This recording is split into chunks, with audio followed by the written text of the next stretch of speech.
kulanti wanaagsan halkan warqad tube waxaad ku soo dhawaataan wararkii ugu dambeeyay arrimaha siyaasadda Soomaaliya kaga heyno kooda ugu dooran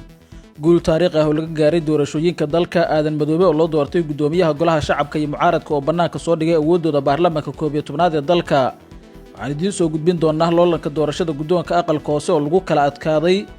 xilli mucaaradku ay ku faaneen in tilaabo adag ay u qaadeen isbeddelka ay damacsan yihiin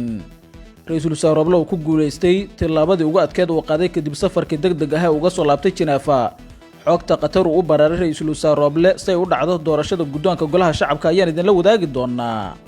muxuu madaxweyne farmaajo ka yiri doorashada xalay saq dhaxal lagu soo gabangabeeyay afisyoon ee lagu soo saaray gudoomiyaha golaha shacabka aadan madoobe